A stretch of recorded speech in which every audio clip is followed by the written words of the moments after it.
Барлықтарыңызға сәлем. Бүгінгі тақырыбымыз метаболизм бұзылыстары, метаболический синдром, семіздік жайлы болмақ. Бұл тақырып қазіргі кезде өте актуальды, өте кең тараған тақырып. Бұны білу көптеген аурулардың алдын алуға болады. Ендеше кеттік, бастайық. Метаболизм бұзылыстары дегеніміз не? Метаболический синдром дейді. 4 ауру, яғни семіздік, артериалды гипертония, дислипидемия және қант деңгейі жоғары болуы, яғни сахарный диабет. Смертельная четверка дейді. Осы төртеуі метаболизм бұзылыстарын құрайды. Соның ішінде ең бірінші семіздік дегеніміз не? Ол организмде артық майдың жиналуымен сипатталатын созылмалы ауру болып табылады. Негізгі классификациясына келсек, оның этиологиясы немесе патогенезі ретінде қарастыруға болады. Біріншілік, екіншілікте бөлуге болады. Біріншіліктегі семіздік причинасы алиментарлы дейді. Ол барлығы осы семіздіктің 95%-ын құрайды. Себебі айтам, барлық ауру осы біздің жеп отқан тамағымыздан ғой. Қандай калорийный тамақ жейміз, қанша уақытта жейміз, қанша мөлшерде жейміз, соның барлығына тікелей байланысты. Жалпы біріншілік алиментарлының ішіне мынандай жіктеулерді айтуға болады. Семірудің біріншілік түрінде әйелдерге тән геноидное ожирение дейді, жамбастық дейді. Әйел адамдарда жамбас бөлігінің жуандап кетуі семіздіктің кет жатады. Андроид тип дейді, абдоминальды дейді, немесе бұл ер адамдарға тән пивной живот дейді, немесе бұны ер адамдардың белінің объем талия 102 сантиметрден жоғары болып кетуі осы түрге жатады. Содан келесі синдром ночной еды дейді. Көпшілік адамдар осы семіздікпен страдать ететін, түнде тамақ жегенді жақсы көреді. Түн ортасында тамақ тұрып жейді, 2 болсын, 3 болсын қарамайды. Онсыз ұйықтай алмайтын адамдар болады. Ол әрине енді дұрыс емес. Себебі біз білеміз, кешке 6-тан 7-тен кейін тамақ ішпеудің керек дейді. Оның себебі кешкі уақытта біз демалған кезде бүкіл біздің организміміз жұмыс істейді. Бауыр күндіз бойы ішкен тамағымызды, дәрі-дәрмектерімізді, барлығын токсиндерден тазартады. Яғни ішкі органдардың жұмысы, әсіресе бауырдың түнгі уақытта еселене түседі. Ал біз түннің ортасында тұрып қайтадан тамақ жесек, ол бауырға әрине теріс әсер етеді. Өте үлкен нагрузка. Келесі гиперфагический реакция на стресс дейді. Бұл енді көбінесе қыз балаларда кездеседі.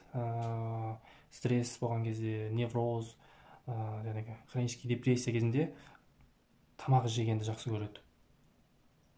Мысалы, тәтті тағамдар жегенді жақсы көреді. Бұл тәтті тағамдарды жегеннен кейін ол тағам креп циклын еске алсақ, бір бөлігі сахар түрінде ерісе, қалған бір бөлігі май ретінде жиналады, қорда жиналады. Май ретінде, сондықтан онда тәтті жейтін адамдар семіре береді. Синдром Пиквина дейді. Бұл семіз адамдарда кездеседі. Себебі семіздік не только тері асты май қабаттары ғана толады, ол уже висцеральный органдар, висцеральное ожирение дейді. Ішкі органдарда да май басады ғой. Бүкіл органдарды, бауыр, бүйрек, асқазан барлығын қысады, ұйқы безін қысады, сол сияқты диафрагманы итереді. Нәтижесінде альвеолярный гиповентиляция дамиды. Гиповентиляция дамиды да, организмде гипоксия дамиды. Ондай адамдар гипоксия дамығаннан кейін үнемі шаршағыш, ашушаң, сонливый сондай болады. Себебі организмге, клеткаға оттегі жетіспеген нәтижесінде. И синдром апноэ-вась не дейді. Бұл тоже семіз адамдар кездеседі. Бүкіл органдар қысылғаннан кейін, тыныс алу мүшесі қысылғаннан кейін тоже қорылдау байқалады. Оның өз алдына гипоксияға алып келеді органдардың. Мидың болсын, басқа да органдар болсын. Екіншілік дейді, бұл осы 5% ғана құрайды семіздіктің негізгі себептерін. Оған эндокринді бұзылыстар жатқызамыз. Гипотиреоз, бүйрек жүйесінің бұзылыстары, немесе осыған алып келетін гипоталамин гипофизінің бұзылыстары, церебральный дейді. Ол тоже эндокринге жатады. Мысалы, опухоль болса, мида, гипофиздің опухоль болса, и лекарственный дейді. Әртүрлі нейролептик дәрілер ішсе, гормоналды дәрілер препараттар қолданса, осыған алып келуі мүмкін. Бірақ осы негізгі себебі бізде қазір алиментарлы себеп жатады.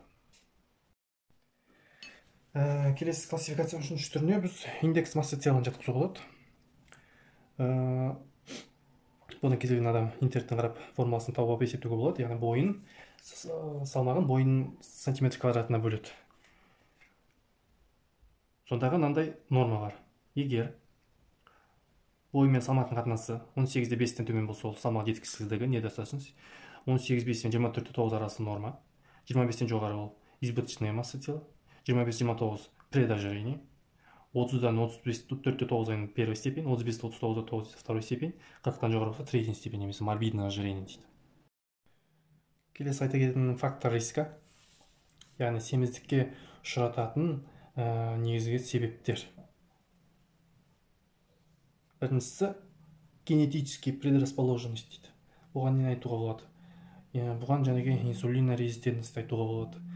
Жәнеге клетканың инсулинге чувствительностін кодтайтын ген 19-шы хромосомада орналасқан. Егер соның бір бұзылыс болса, инсулин резистентность дамиды. Ол өз алдына семіздікке алып келеді. Келесі питаниямыз, диетамыз. Егер адам алиментарлы ожирение дедім ғой, май өнімдерін, қант өнімдерін көп қолданса, әрине ожирениеге алып келеді. Келесі себебі ол гиподинамия, қозғалыстың аз болуы. Мысалға, егер біз майлы тағамдарды көп жеп, еще гиподинамия болса бізде, бұны енді не істеп болмайды, жігайт етпейді ғой. Ал біз бұндайды қолданғаннан кейін біз спортпен физикалық күш түсіп айналысу керек, яғни жеген нәрселер жігайт ету керек, энергия пайда болу керек. Ал олай болмаса ол клеткасына май қабаттарын жинала береді, тамырлардың қабырғасына жинала береді. Сондықтан бұл гиподинамия не только семіздік, көптеген жүрек ауруларына да алып келеді. Дислепидемия дейді, өткен атеросклероз тақырыбында айттым. Бізде қандағы липопротеидтер низкой плотности, высокой плотности деген бар. Сол екеуінің соотношениесі бұзылса, дислепидемия дамиды. Бізде мынандай формула бар дедім, коэффициент атерогенности. Общий холестериннен тығыздығы жоғары липопротеидті аламыз да, одан шыққанда тығыздығы жоғары липопротеидке бөлеміз. Сонда норма 2 мен 3 арасында болу керек. Келесі жоғарғы қан қысымы. Басында айттым, созылмалы жоғарғы давлениемен жүретін адамдар давлениені сезбей кетеді дедім. Барорецепторлық чувствительность жоғалтады дедім өткен тақырыпта. Сол, яғни алдын алмаса, ол спазм вазовозурум дейді, қан тамырларының қоректенетін тамырлардың спазм шақырады да. Жәнегі мысалға липопротеидтер низкой плотности клеткаға барып, одан қалған мөлшері қайту керек қой. Артық мөлшері липопротеид высокой плотность болып қайту керек. Егер жоғары қысыммен істеп жатқан тамыр спазм болады да, ол келген липопротеид низкой плотность қайтан қайтпай қалады. Сол жерде қалып қалады тамыр қабырғасында. Сол себепті жоғары қан қысымы осындай әсерін тигізеді. Демек, курение көптеген ауруларға әсерін тигізеді. Соның ішінде осы қан тамырларын қоректендіретін капиллярлардың тоже спазм шақырады. Олардың трофикасын бұзады тамырлардың. Ол өз алдына тоже қан айналымын нашарлатып, ожирениеға себептігін тигізеді. Хронический перенапряжение, стресс. Бұл енді кез келген мүшенің жұмысын нашарлатады дедім. Подагра. Бұл тоже қан тамырларының айналымын бұзады. Гормональды бұзылыстар. Ол енді гипотериоз, сахарный диабет барлығы жатады. Апноэ во сне, жаңағы айтып кеттім, гипоксия мозға тудырады. Яғни осы себептер егер адамда кездессе, осылар значит, оның семіздікке деген қауіптілігі жоғары. Сонымен қатар критерийлерді жеке бөліп қарастыруға болады. Критерийлері, фактор риска сияқты. Егер мысалы адамның индекс масса теласын санаймыз, жоғарыда айтып кеткен объем талия дейді, белін өлшемін санаймыз. Еркектер 102 см жоғары болса, әйелдер 88 жоғары болса, уже ожирение. Егер дислепидемия болса, жаңағы айтып кеткен нарушение толеранс глюкозы дейді. Ол қазір алдыңғы неде айтам. Егер жаңағы глюкоза мөлшері жоғары болса, сахарный диабет. Егер жасы 55-тен жоғары болса адамның, темекі тартса, вредный привычкалар болса, егер әйел адамда преждевременный менопауза болса, ол уже семіздік болады, семіздікке келетін негізгі критерийлер тоже осылар болады. Ожирениемен страдать ететін адамдар мынандай жауаптар, шағымдары болуы мүмкін. Біріншісі, әрине имитінің жоғары болуы. Оны енді пациенттер өздері білмейді, бірақ дәрігерлер қарап есептеп шығаруға болады. Жоғары қан қысымы болса, ентігу болса, түнгі қорылдау болса, жоғарғы терлегіш адамдар,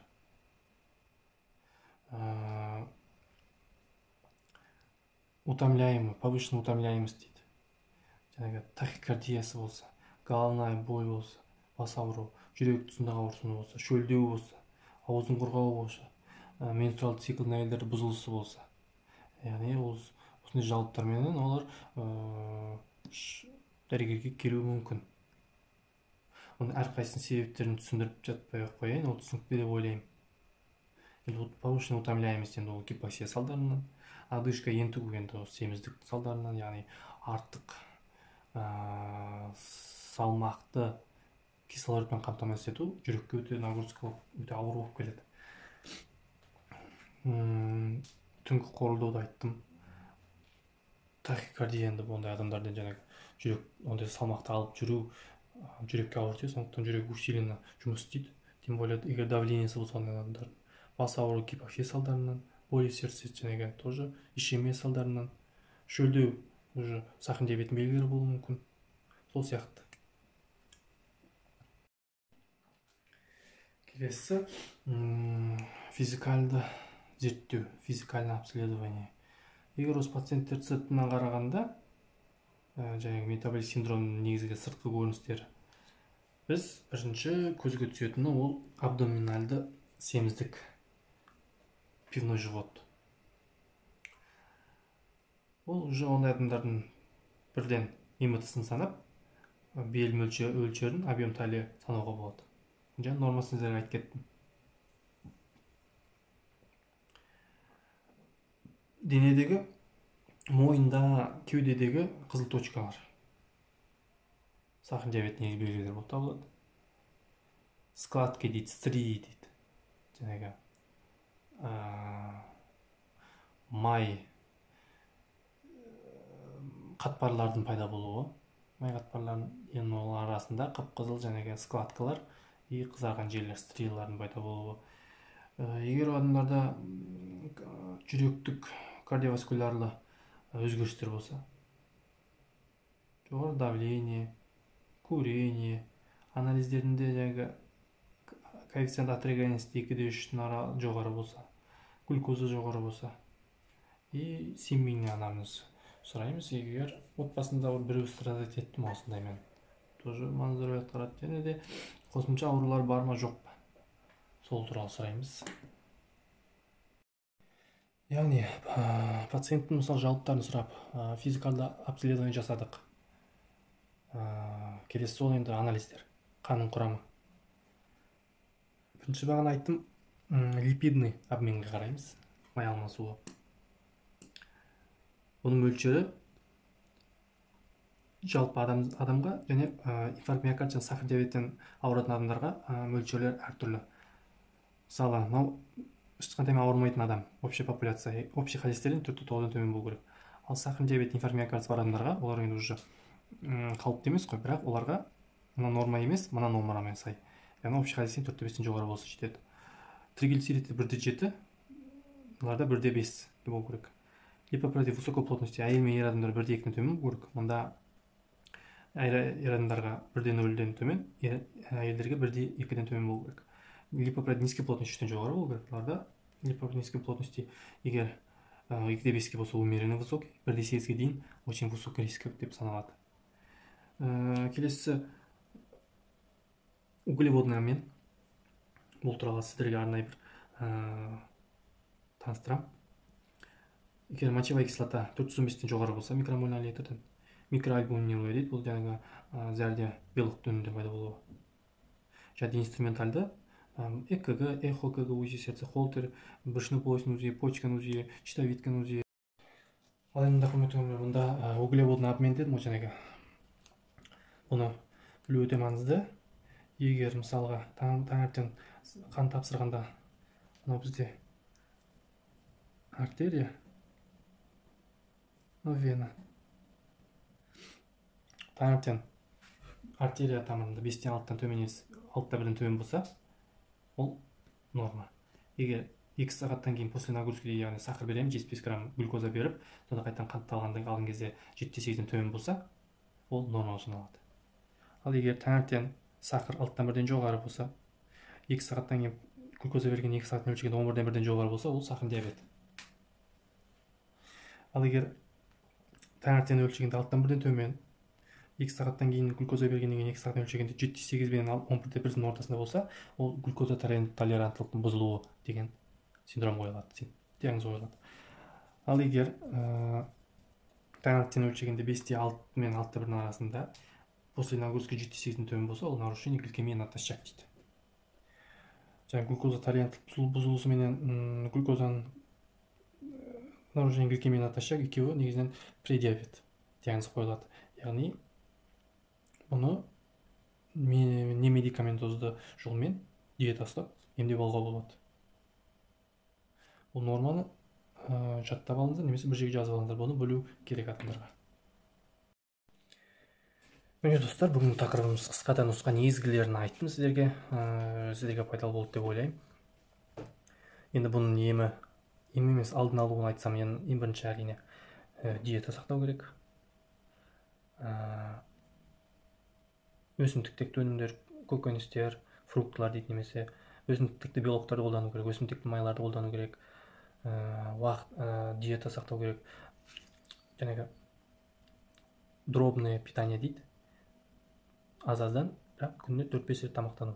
Және белгілі бір уақытта тамақтану, мысалға обедте 1-де, кешкі 6-та деген сияқты, таңертең 8-де, ортасында перекус. Бұл организмге қандай пайда келеді? Организм соған бейімделіп алады. Асқазан ішек жолдары дайындала бастайды. Мысалы, белгілі бір уақытта ғана тамақтансақ, өт жолдары, бауыр өз қызметтерін соған сай бейімделе бастайды. Сосын спорт, қимыл қозғалыс, және жеген питанияны сжигать етіп отыру керек организм. Және де зиянды заттардан аулақ болу. Курение, алкоголь, солар. И перенапряжение, стресстің алдын алу. Яғни осылар біз орындап жүрсек, бұл семіздік атаулыдан аулақ боламыз. Ал семіздікпен страдать етпесек, ол көптеген аурулардың алдын алуға болады. Сол сияқты жүрек аурулары болсын, сахар диабет болсын, и давление болсын. Құрметті көрермендер, осы видео ұнаса лайк басып, комментарий жазып, басқа да группалар, чаттарға бөлісе отырыңыздар.